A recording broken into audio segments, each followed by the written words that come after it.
Gizarte kohesioari dagokionez, bi ardatz aipatu nahiko nituzke.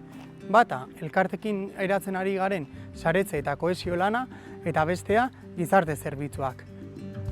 Elkartekin eratzen ari garen saretze horretan, Hondarribiari buelta bat eman diogu. Duela gutxi, kirol inklusio jardunaldi bat antolatu genuen, kirol departamentuarekin batera eta herriko kirol klub erreferentzialekin.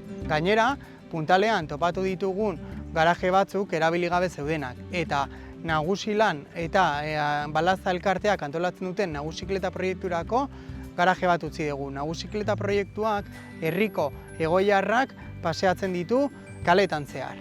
Horretaz gain, geneukan presupuesto berdinarekin bidez-bide zerbitzua handitu egin dugu ordu batez. Gizarte zerbitzu dagokionez esan behar da Hondarribiak hutsune handiak dituela, eta 2008ko legeak eta 2015ko karteraren dekretuak ez dugu bat ere betetzen ari, eta honek guztiak buelta bat behar du.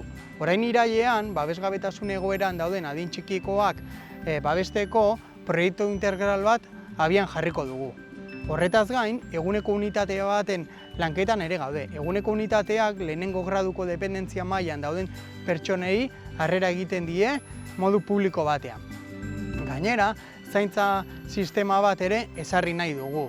Zaintza erdigunean jarriko duena, eta bakardade egoeran dauden pertsonak gizarteratzen lagunduko duena. Hau, Adinberri Fundazioarekin batera lanketan ari gara. Eta azkenik, hemen atzean daukagun kasino sarreraikinean eta jubilatuak erabiltzen dutena, hemengo kafetegia martxan jartzeko lanketan ari gara. Eta espero dugu, lehenbailen ere, kafetegiaren kontratazioa abiatu ahal izatea.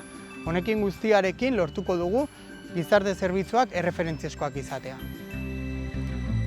Hondarribia bizitzeko nahi badugu, proiektu guzti hauek jarri behar ditugu martxan.